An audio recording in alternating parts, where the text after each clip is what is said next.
Bismillah.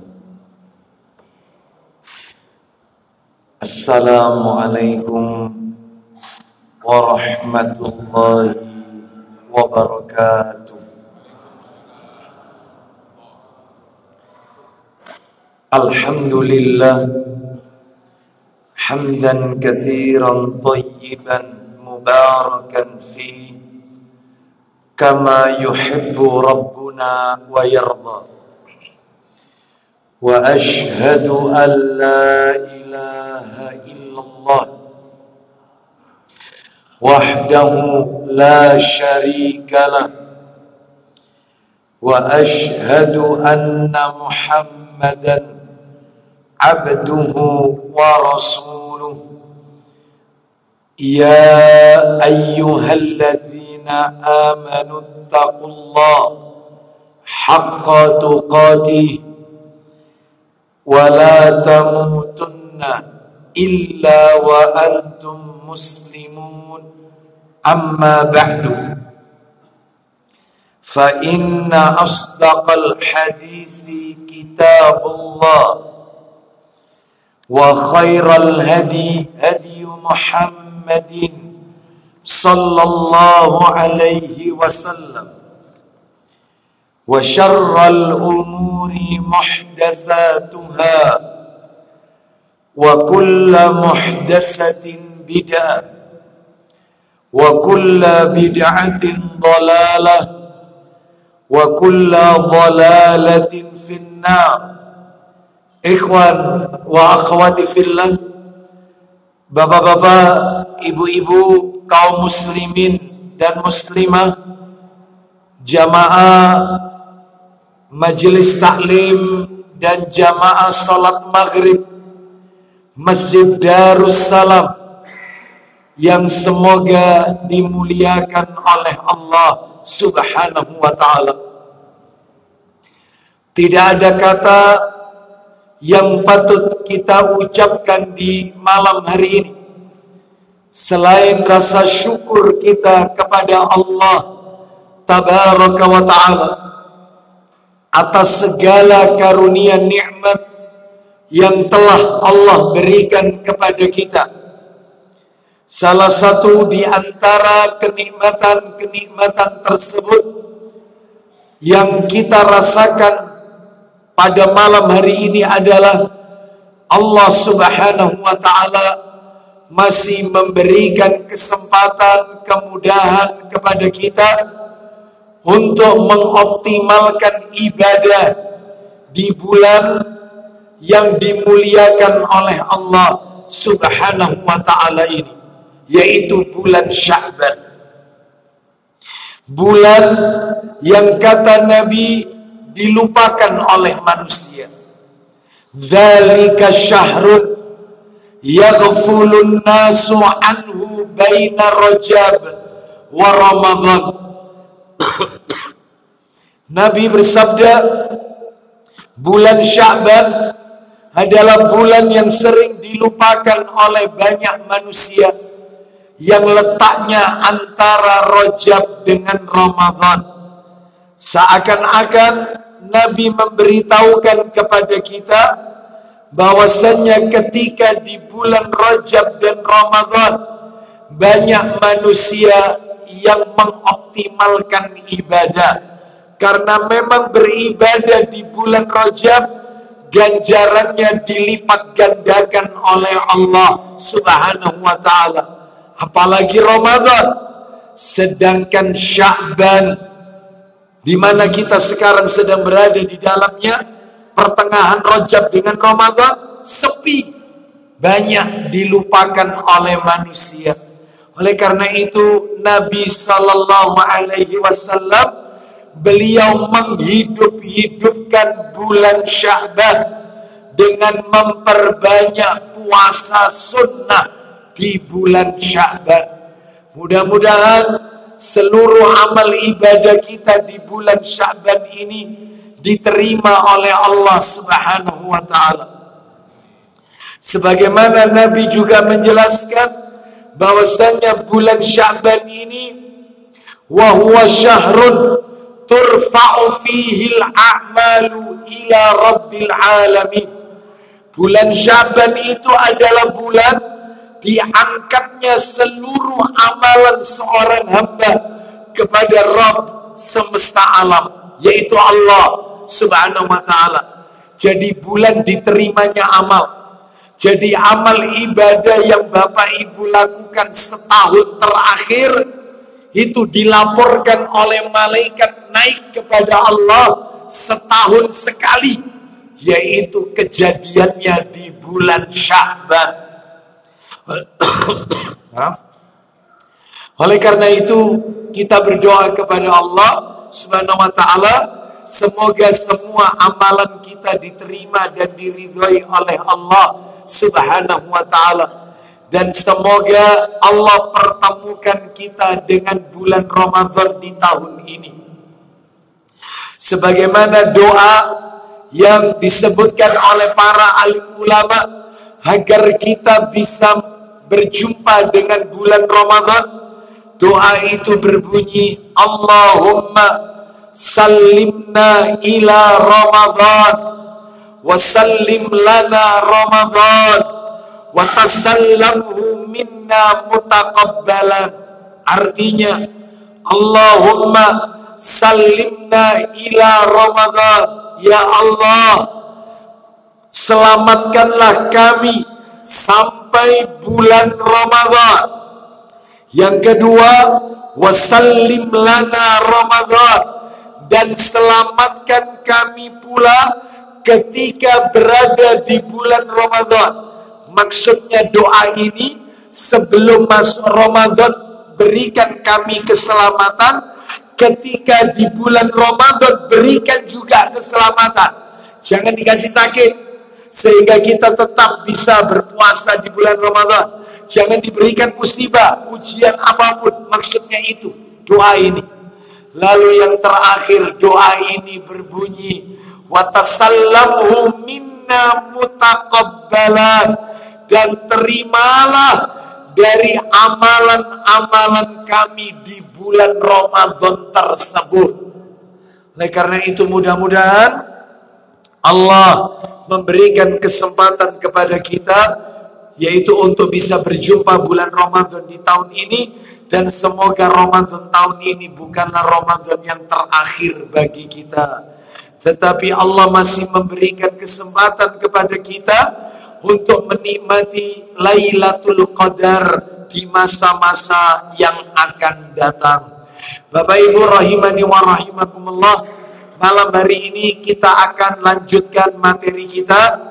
Seperti biasa, kajian kita di Selasa pekan keempat di Masjid Darussalam, materinya membahas kitab buku yang ditulis oleh Ustadz kita bersama, yaitu Al-Ustadz Yazid bin Abdul Qadir Jawas, hafizahullah ta'ala. Buku yang berjudul Syarah Rukun Islam. Terakhir, pertemuan bulan yang lalu, kita telah menuntaskan rukun Islam yang pertama, yang syahadat tauhid. Syahadat tauhid, asyhadu an la ilaha illallah, sudah tuntas. Karena bulan yang lalu itu materinya tuntas tentang syirik, macam-macamnya syirik, dan model-model syirik di negeri plus 62 itu sudah tuntas itu. Jadi syahadat tauhid, asyhadu an la ilaha illallah, tuntas. Malam hari ini kita akan memasuki masih tetap rukun Islam yang pertama, tapi syahadatnya syahadat yang kedua, yaitu syahadat Rasul yang berbunyi wa asyhadu anna Muhammadar Rasulullah, dan aku bersaksi bahwasanya Nabi Muhammad adalah utusan Allah. Nah, itu yang kita bahas. Itu disebut dengan syahadat Rasul, persaksian seorang muslim atas kerasulan Nabi Muhammad sallallahu alaihi wasallam. Baik, Bapak Ibu sekalian rahimani wa rahimakumullah, Tidak memperpanjang mukadimah, kita langsung masuk saja materi kita. Bapak Ibu, ketika seseorang mengucapkan syahadat yang kedua, wa asyhadu anna Muhammadar Rasulullah, dan aku bersaksi bahwasannya Nabi Muhammad itu adalah utusan Allah, maka dia wajib menjalankan konsekuensi. Nah, ini yang akan kita bahas Bapak Ibu sekalian. Karena materi ini panjang, kalau tidak cukup waktunya ya kita akan lanjutkan pada pertemuan-pertemuan berikutnya, insya Allah setelah Idul Fitri. Karena bulan depan tentunya sudah masuk Ramadan, dan tentunya tidak ada kajian rutin karena akan diisi dengan sholat tarawih dan witir. Baik, Bapak Ibu sekalian, apa konsekuensinya ketika orang itu mengucapkan wa asyhadu anna Muhammadar Rasulullah, dan aku bersaksi bahwasanya Nabi Muhammad itu utusan Allah? Konsekuensinya yang pertama, ini kita masuk materi ya. Yang pertama ini konsekuensinya, mengimani, wajib mengimani bahwasanya Rasulullah Sallallahu Alaihi Wasallam diutus oleh Allah untuk seluruh alam. Ya, seluruh alam. Ya. Namanya saja alam, maka meliputi alam manusia, alam jin, alam hewan, alam tumbuhan, dan seterusnya. Ya. Manusia itu pun juga dibagi-bagi. Ya, Nabi diutus untuk seluruh alam, seluruh manusia, baik manusia yang Arab maupun manusia yang non-Arab, yang berkulit putih, berkulit hitam, berkulit merah, semuanya Nabi diutus untuk mereka semua. Sehingga tidak ada istilah Islam Nusantara, tidak ada. Tidak ada Islam Malaysia, Islam Pakistan, Islam Timur Tengah. Islam cuman satu yang dibawa oleh Rasul Sallallahu Alaihi Wasallam untuk seluruh manusia, ya Arab dan non Arab, Nusantara dan non Nusantara. Jadi mereka yang mengklaim ada istilah Islam Nusantara, maka syahadatnya perlu dipertanyakan. Mana dalilnya? Mana dalil yang menunjukkan Rasul itu harus kita imani diutus oleh Allah untuk seluruh alam, seluruh manusia? Dalilnya saya beri beberapa. Di antaranya Bapak Ibu sekalian, yang pertama adalah yaitu dalilnya firman Allah Ta'ala Al-Quran surat nomor 7 Al-A'raf, ayatnya ayat 158. Surat nomor 7 ayatnya ayat 158. Saya bisa minta tolong dibantu dibacakan terjemahannya. Siapa di sini yang hadir? Pak Toiban, ada Pak Toiban. Sudah, Pak Toiban. Baca. Gak bawa Al-Quran. Gak bawa Al-Quran. Baik. Kita lihat ya, surat nomor 7 Al-A'raf, ayat berapa tadi? 158. Allah Ta'ala berfirman. Kita dengarkan. Allah berfirman. Allah Ta'ala berfirman. Katakan Muhammad, wahai sekalian manusia, sesungguhnya aku ini utusan Allah bagi kamu semua. Oh, jelas. Yang memiliki kerajaan langit dan bumi. Tidak ada Tuhan yang berhak disembah selain Dia, yang menghidupkan dan mematikan. Maka berimanlah kamu kepada Allah dan Rasulnya yaitu Muhammad, Nabi yang ummi, yang beriman kepada Allah dan kepada kalimat-kalimatnya, kitab-kitabnya. Ikutilah dia Muhammad agar kamu mendapat petunjuk. Jelas ayatnya, terang benderang bahwasanya Nabi itu diutus untuk seluruh umat. Bapak Ibu sekalian, ada nggak dalil yang lain? Jangan khawatir, banyak kok. Kita lihat lagi dalil yang lain. Disebutkan di dalam Al-Quran lagi, suratnya surat Al-Anbiya, surat nomor 21 Al-Anbiya, ayatnya 107. Insya Allah Bapak Ibu banyak yang hafal ayat ini, karena ayat ini familiar di telinga kita. Saya yakin banyak yang hafal. Al-Anbiya 107. Kita dengarkan. Allah berfirman, Al-Anbiya surat nomor 21 ayatnya 107.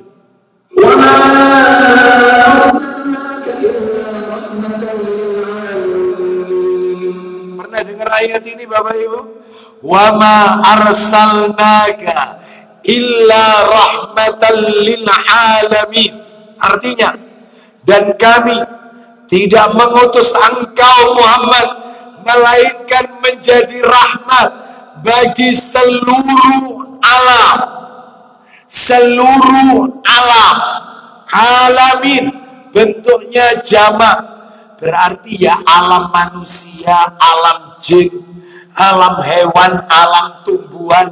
Manusia itu pun juga ada manusia yang kafir, ada manusia yang beriman. Loh, sebentar Ustaz, sebentar. Ustadz barusan mengatakan Rasul itu diutus untuk seluruh alam.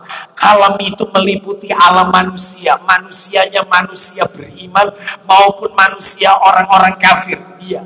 Loh, apa buktinya? Orang kafir itu dapat rahmatnya, yaitu kasih sayangnya Rasul sallallahu alaihi wasallam. Diutusnya Nabi itu memberi rahmat kepada mereka, orang-orang kafir. Loh, pengen tahu? Ya, saya sebutkan salah satu bukti aja ya. Bukti rahmatnya, kasih sayangnya Nabi, diutusnya Nabi oleh Allah itu sebagai bentuk rahmat untuk orang kafir. Buktinya apa? Buktinya siksaan untuk mereka ditunda oleh Allah. Buktinya, loh Bapak Ibu kalau pengen tahu nabi-nabi terdahulu itu umat-umat mereka ketika membangkang dibayar kontan oleh Allah. Umatnya Nabi Nuh alaihissalam ketika mereka membangkang tidak mengikuti seruan Nabi Nuh, Allah kirimkan banjir, entek, habis. Umatnya Nabi Saleh alaihissalam ketika kaum Samud ketika mereka tidak beriman kepada Allah azza wajalla, Allah kirimkan mereka petir bertubi-tubi, mereka mati gosong bergelimpangan, habis. Umatnya Nabi Hud alaihissalam, kaum Ad, ketika mereka tidak taat kepada Allah, Allah kirimkan angin topan, entek, habis. Umatnya Nabi Musa alaihissalam, Fir'aun, ketika tidak taat kepada Allah, membangkang dakwanya Musa, Allah tenggelamkan dalam lautan, entek, habis. Saya sebutkan umatnya Nabi Muhammad, mereka yang mengatakan Tuhan itu tiga, Trinitas, yang masih pakai salib, siksaannya ditunda sama Allah. Engkau.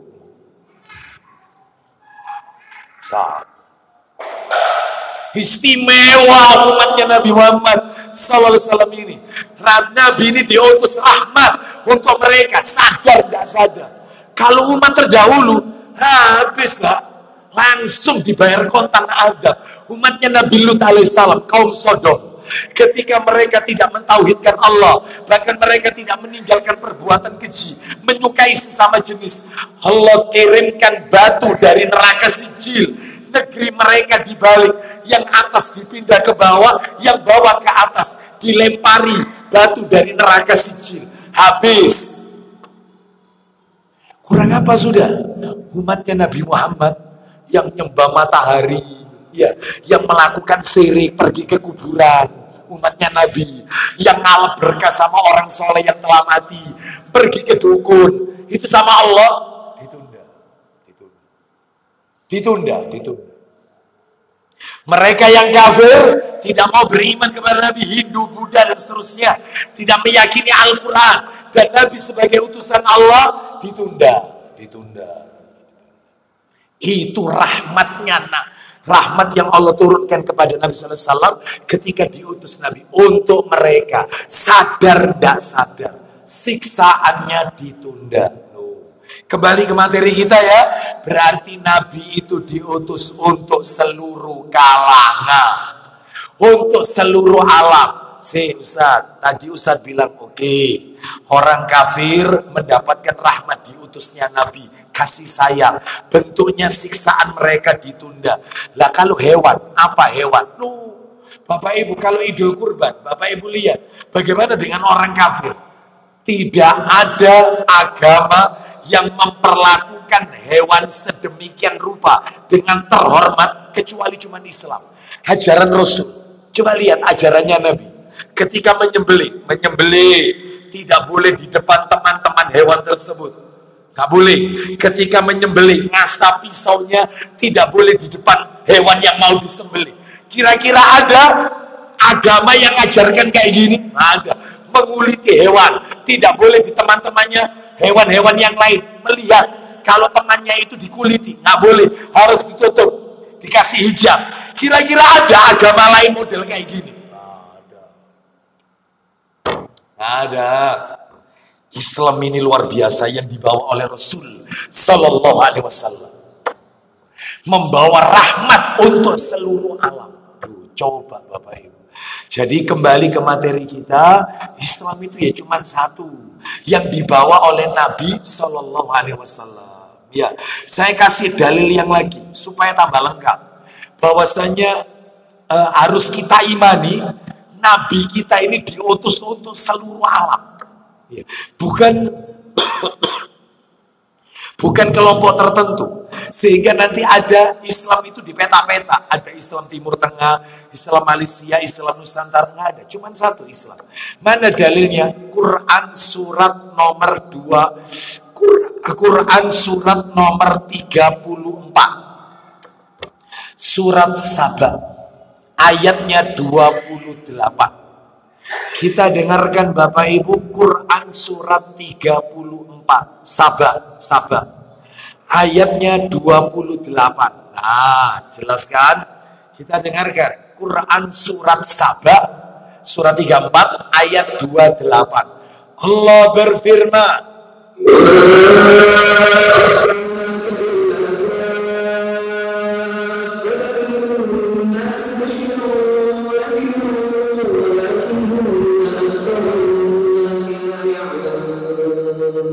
kita dengarkan. Allah Ta'ala berfirman, kami tidak mengutus engkau Muhammad melainkan kepada semua umat manusia. Jelas, sangat jelas. Sebagai pembawa berita gembira dan sebagai pemberi peringatan. Tetapi kebanyakan manusia tidak mengetahui. Nah, itu ya. Baik, saya kasih dalil lagi. Dari tadi kan Quran terus, dari tadi Quran, ya. Sekarang saya akan tunjukkan hadis Nabi. Dari tadi kan Quran terus. Hadis yang menunjukkan Nabi itu diutus untuk seluruh umat manusia. Dalilnya Sahih Bukhari. Bisa minta tolong kitab saya ini, buku saya dibawa ke sana. Pak Toiban minta tolong dibantu. Sahih Bukhari. Ya. Sahih Bukhari. Nomornya Bukhari nomor 261. Sahih Bukhari nomor 261. Itu nomor cetakan terjemahan Bapak Ibu. Kalau nomor aslinya 473, nomor asli. Yang saya bawa ini cetakan terjemahan. Beda nomor, isinya sama. Jadi saya ulang ya, nomor asli 473, cetakan terjemahan 261. Silakan Pak Thoiban, kita dengarkan, yaitu hadisnya. Ayo, Bukhari 261. Dari Jabir bin Abdullah radhiyallahu anhu katanya, ya, Rasulullah sallallahu alaihi wasallam pernah bersabda. Jadi Rasulullah sallallahu alaihi wasallam, ya. Sebentar, ya. Bukan 473 nomor aslinya. Nomor aslinya itu 438 Bapak Ibu, 438 nomor aslinya. Yang dibaca Pak Thoiban sudah betul, 261 terjemahan. Ini nomor aslinya itu 438. Ulang lagi dari Jabir bin Abdullah, silakan. Dari Jabir bin Abdullah radhiyallahu anhu. Ya. Rasulullah sallallahu alaihi wasallam pernah bersabda. U'titu khamsan lam yu'tahunna ahadun minal anbiya'i qabli. Silakan. Aku diberi Allah Subhanahu wa taala 5 perkara yang belum pernah memberikannya kepada seorang pun dari nabi-nabi sebelumku. Baik, aku diberi oleh Allah 5 perkara yang nabi-nabi sebelumku tidak pernah diberi 5 ini. Jadi ini khusus untuk nabi, khusus untuk Nabi Muhammad SAW. Aku dikasih oleh Allah 5. Ini yang bikin beda nabi kita dengan nabi-nabi yang lain. Aku diberi Allah 5 perkara yang tidak diberikan nabi-nabi sebelumku. Apa saja itu Pak Thoiban? Satu, aku dibenarkan Allah Subhanahu wa taala dengan menggetarkan hati musuh-musuhku sejauh sebulan perjalanan. Baik, Bapak Ibu sekalian, ternyata nabi itu diberi oleh Allah yaitu kemenangan dengan perasaan gentar yang ada di hati musuh-musuh Nabi sejauh perjalanan 1 bulan. Maksudnya gimana? Jadi seluruh orang-orang kafir zaman itu sebulan sebelum berhadapan dengan Nabi dan para sahabat, mereka itu sudah ketakutan. Takut ngadepin Nabi ini, takut. Sebulan sebelum ketemu Nabi mereka gentar. Itu sudah menang, itu sudah menang. Poin sudah masuk itu. Ini belum ketemu ketika di peperangan ini ya. Belum ketemu ini. Ya. Sebab ciri-ciri orang itu dianggap menang perang itu adalah kalau musuh itu takut lebih dulu sebelum ketemu. Itu sudah menang kita. Rasul itu dikasih kayak gitu. Sebulan sebelum ketemu Nabi, mereka itu gemeter menemui para sahabat Nabi yang gagah berani di medan peperangan. Coba Bapak Ibu sekalian. Ini satu. Ini yang pertama ya. Yang kedua, yang Allah berikan, yang tidak diberikan nabi-nabi yang lain. Silakan. Khusus untuk Nabi Muhammad SAW. Silakan. 2. Bumi dijadikan bagiku sebagai tempat sholat, masjid, dan sebagai alat untuk bersuci. Terus. Lanjut. Lalu itu, di mana saja umatku mendapatkan waktu sholat, maka hendaklah ia sholat ketika itu juga. Baik. Yang kedua, bumi dijadikan tempat untuk sholat, tempat untuk bersuci, tayamum. Sehingga mereka ada dimanapun, tidak ada alasan meninggalkan sholat. Tidak ada air, bisa tayamum kok. Karena tanahnya bisa dipakai untuk bersuci, tayamum. Selesai, suci lagi. Kalau nggak ada air. Sehingga kata Nabi, dimanapun umatku berada, di pesawat, di kereta, di kapal, dimanapun, tetap sholat. Tidak ada air, digosokkan tangan kita ke bangku. Selesai, atau ke kaca, atau kemanapun, kita usap, sudah sekali di wajah, punggung tangan sekali, punggung tangan kiri sekali. Jadi nggak usah begini, nggak usah, cuman punggung tangan aja. Yaitu kanan sekali, kiri sekali, langsung suci. Bisa sholat. Baik, kecuali Bapak Ibu, ada tempat-tempat di muka bumi ini yang kita tidak boleh sholat di dalamnya. Ada pengecualian. Ya, kecuali kalau nggak salah 8 tempat, ada 8 tempat kalau nggak salah yang nggak boleh kita sholat di situ. Mana itu? 1, kandang onta, nggak boleh. Karena kandangnya onta itu sarangnya jin. Ya, kalau kandang kambing boleh. Bahkan Nabi menyuruh kita sholat di kandang kambing. Itu hadisnya Abu Dawud nomor 184. Karena kandang kambing itu mengandung penuh dengan keberkahan. Makanya sholat di kandang kambing. Bapak Ibu sudah pernah coba sholat di kandang kambing? Dicoba. Iya, terus kapan kita mau ngalah berkah? Itu. Ya. Itu. Lu Ustaz kan kotorannya Ustaz. Lu kenapa kotorannya kambing? Bapak Ibu lupa rumusnya. Semua hewan yang halal kita makan, maka nggak najis. Kotorannya nggak najis. Buktinya Nabi menyuruh kita salah satu pengobatan minum air kencing onta. Air kencingnya onta diminum. Itu pengobatan itu. Salah satu pengobatan. Pernah minum air kencingnya onta? Kan itu najisnya. Rumus ya, diingat-ingat. Semua hewan yang halal dimakan loh ya. Yang halal itu kotorannya ndak najis. Kotorannya sapi nggak najis. Termasuk darahnya Idul Kurban, kecipratan darah kambing, terus dipakai sholat, nggak apa-apa, nggak najis. Kotorannya kambing nggak najis, kena kencingnya kecipratan nggak najis. Tapi kotorannya nyambe najis, karena nyambe itu haram. Tapi di jalan-jalan sego nyambe haram itu padahal. Cica Ustaz najis, cica kan haram dimakan. Nggak boleh, berarti kotorannya kena sisa jadah, maka harus dicuci, najis itu. Anjing. Ya. Nah kalau kucing Ustaz, nah khusus kucing, saya abstain, saya angkat tangan.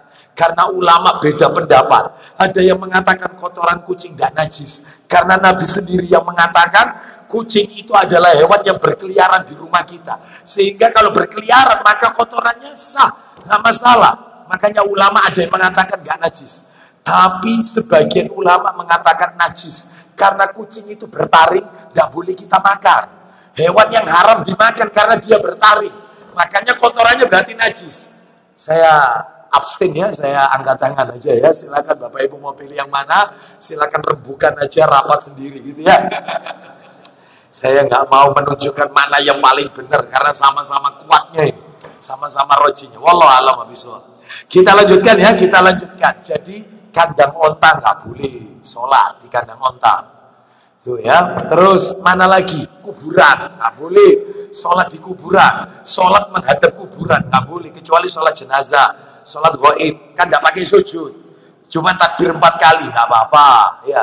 Yang nggak boleh itu sholat yang pakai sujud, yaitu menghadap kuburan. Ya itu kecuali kalau antara tembok masjid sama tembok kuburan itu ada batasnya. Nggak apa-apa, tapi kalau ini nggak ada batas, satu area, maka ya jangan, ya nggak boleh sholat di masjid kayak gini. Yang ketiga, tempat-tempat yang kita nggak boleh sholat. Semua muka bumi ini boleh kita sholat, cuman ada tempat-tempat yang nggak boleh, yaitu tempat sampah, nggak boleh. Ya, yang nomor 4 kamar mandi, toilet, kecuali alih fungsi. Dulunya toilet terus dijadikan musola, nggak apa-apa, alih fungsi.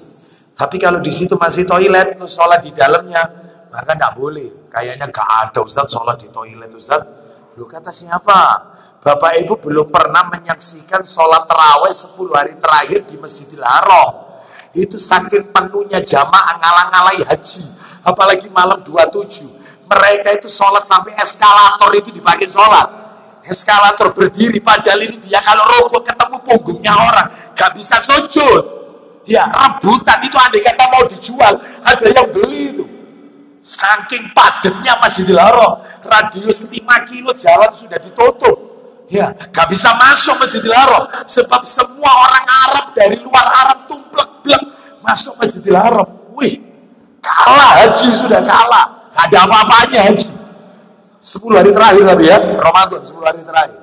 Mudah-mudahan panjenengan ditakdir oleh Allah. Nah, itu ya. Jadi orang itu banyak yang gak pulang ke hotel. Ya sudah, mandi, makan, minum di masjid, backpacker ya. Baik, seperti itu. Kita lanjutkan. Jadi tidak boleh. Bahkan mereka sholat di toilet, Bapak Ibu sekalian, ya. Seperti itu. Jadi nggak boleh sholat di toilet. Terus di mana lagi? Sholat di dalam sinagog, tempat peribadatan agama lain. Di situ ada salib. Apa? Nah, Ustaz. Lah kalau misalnya saya sakit, ada keluarga saya sakit, terus off nama di rumah sakit Kristen.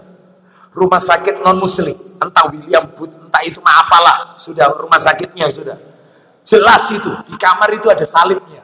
Ya apa ini saya sholat ini Ustaz? Maka katanya para ulama, turunkan salibnya atau ditutup. Ya bilang sama susternya, saya ini muslim, saya mau sholat, sedangkan ini malaikat nggak mau masuk ke tempat-tempat yang ada patung, ada Isa disalib di patung itu, katanya versinya dia kan, padahal bukan Nabi Isa itu yang di patung kan, yang disalib itu kan. Baik, ya. Jadi maka turunkan atau ditutup, ya ditutup. Nah, seperti itu, ya. Baik. Terus kemudian banyak ada beberapa termasuk sholat yaitu di tempat penyembelihan hewan. Jadi makanya masjid itu harus steril. Kalau Idul Adha steril. Makanya penyembelihan kurban itu tidak ada kaitannya dengan yaitu ritual ibadah di masjid, nggak ada. Jadi harus cari tempat tersendiri, lapangan ya yang kosong. Jangan di halaman masjid. Ada tidak? Setelah penyembelihan bau darahnya hewan itu masuk ke masjid. Betul atau tidak? Padahal nggak boleh ini, masjid ini harus steril dari bau-bau seperti itu, bau amis, bau tidak sedap, bau kotoran hewan, nggak boleh. Harus tempat tersendiri. Jadi nggak ada kaitannya Idul Kurban sama masjid, harus steril masjid ini. Ya, jadi nggak boleh sholat di tempat penyembelihan hewan, ya dekat RPH dan seterusnya, nggak boleh. Dan masih banyak, ada 8. Lanjut Pak Toiban, terus apalagi yang Allah berikan keistimewaan Nabi Muhammad SAW? Yang ketiga, ayo, 3. Ulang lagi. Dihalalkan bagiku harta rampasan perang. Bapak Ibu harus tahu, harta rampasan perang itu ada 2. Ada yang namanya itu fa' atau tulisannya fa'i, dibaca fa'. Ada yang kedua ghanimah. Nah, kalau fa'i, itu harta rampasan perang, gak pakai perang. Gak pakai perang. Jadi musuh sudah berhadapan, saking ketakutannya, semua harta mereka ditinggal, dijatuhkan, mereka pergi lari, megang kangkung, pergi. Maka kaum muslimin tinggal ngambili saja satu. Kalau nggak pakai perang, itu namanya fa' atau fa'i. Enak ini, nggak pakai perang tapi dapat. Yang kedua ghanimah. Kalau ghanimah itu konflik, ya, terus mereka lari meninggalkan barangnya, diambil oleh kaum muslimin, harta rampasan perang. Lah itu namanya ghanimah yang pakai perang. Kalau fa' nggak pakai perang, nah itu Nabi boleh. Dulu nabi-nabi terdahulu nggak boleh. Khusus untuk Nabi Muhammad SAW boleh. Lanjut nomor 4, silakan. Nomor 4, nabi-nabi sebelumku diutus khusus untuk kaumnya saja. Jadi, nah ini poinnya. Ulang lagi, nabi-nabi sebelumku. Nabi-nabi sebelumku diutus khusus untuk kaumnya saja. Khusus untuk kaumnya saja. Sedangkan aku diutus untuk manusia seluruhnya. Nah, yaitu manusia seluruhnya. Masih ada lagi, lanjut.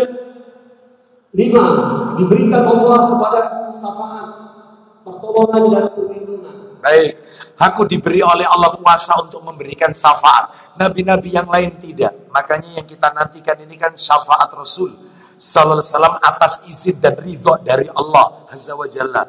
Ya, seperti itu. Karena tidak bermanfaat syafaat Nabi kalau dengan tidak dari izin Allah. Sebagaimana dalam ayat kursi, Allah Ta'ala berfirman, Man dalladhi yashfa'u illa bi'idni. Illa bi'idni. Ya, jadi syafaat Nabi itu harus atas izin Allah Azza wa Jalla. Baik, kita lanjutkan sekarang. Coba tambahkan lagi terakhir. Sahih Muslim, dibuka Pak Toiba. Sahih Muslim. Nomornya 473. Muslim 473. Ayo. Ini baru satu tok ini ya. Sudah mau Isya ini. Padahal ini totalnya lebih dari 10 ini. Bapak Ibu. Ya, silakan Abu Hurairah, silakan.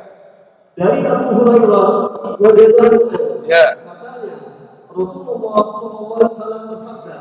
Itu Sahih Muslim 473 nomor cetakan terjemahan. Kalau nomor asli 521 nomor asli. Silakan Rasulullah SAW, lanjut.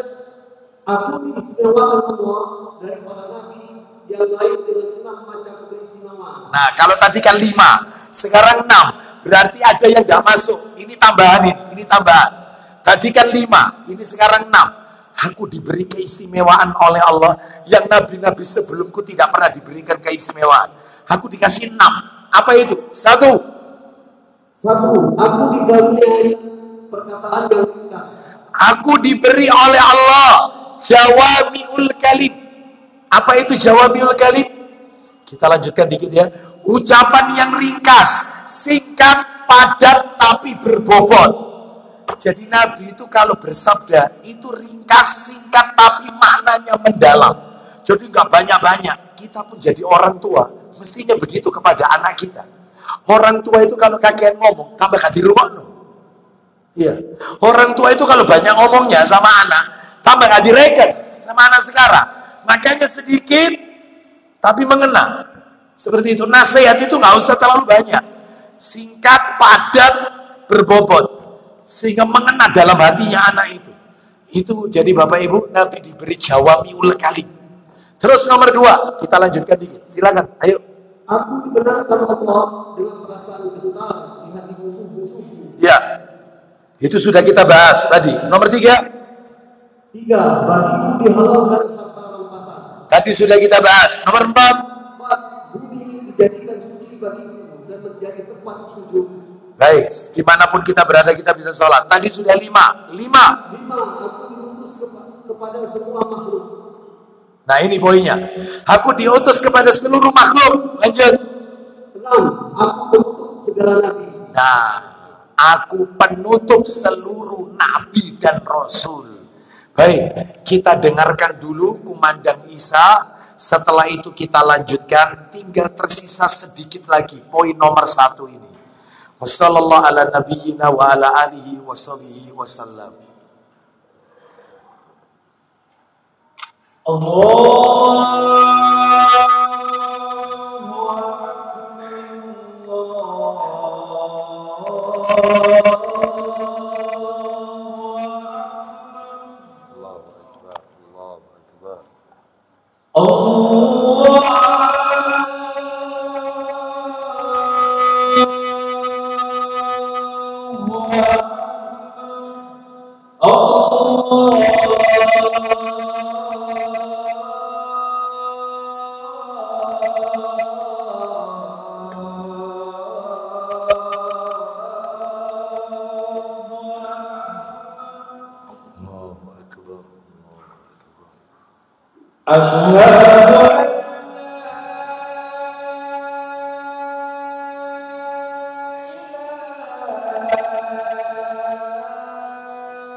Raditu billahi rabbi Muhammad sallallahu Muhammad kama sallaita Allahumma rabb hadhihi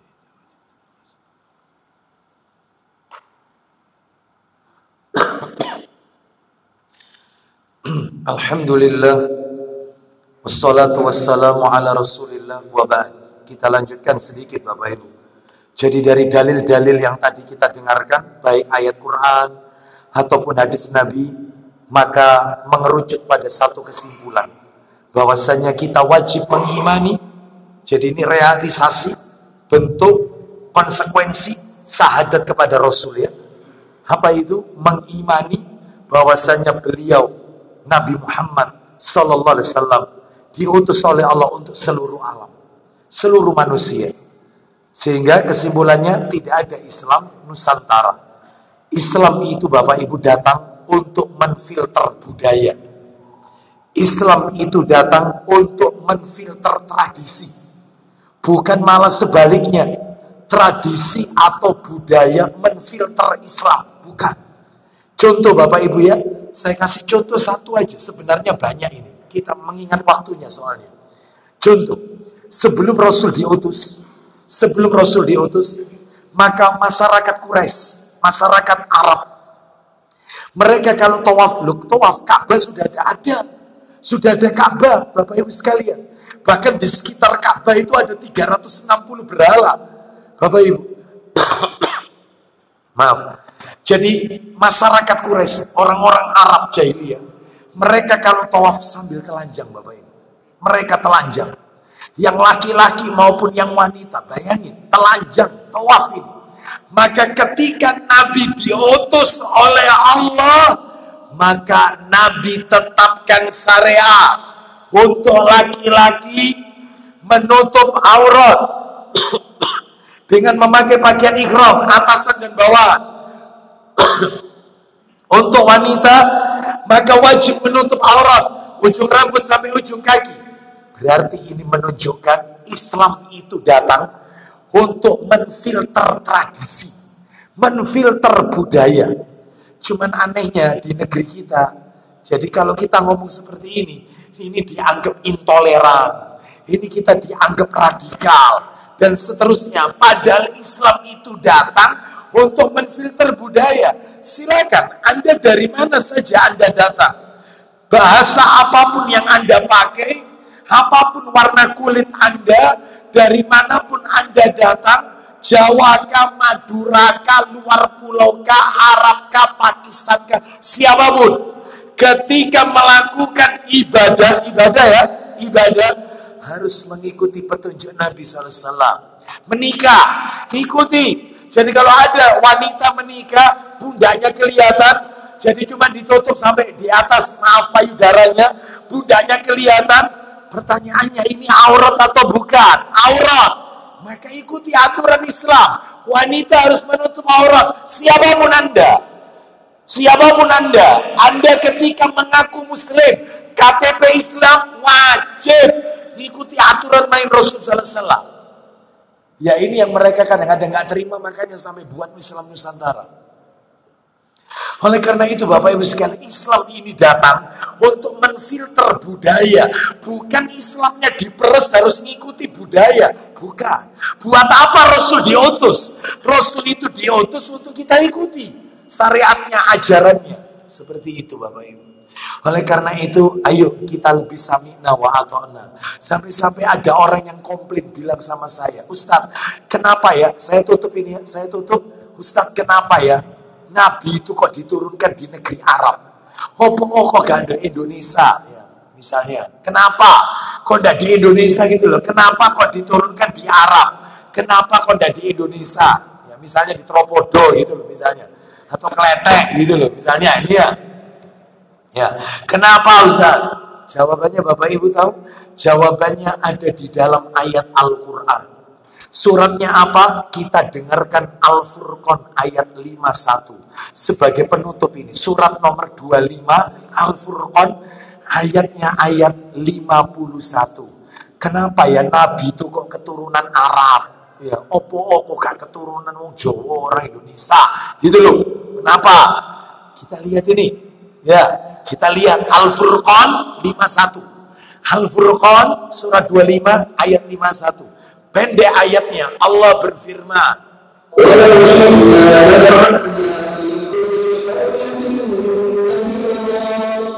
Allah Ta'ala berfirman, ayat 51. Dan sekiranya kami menghendaki, kata Allah, niscaya kami utus seorang pemberi peringatan pada setiap negeri.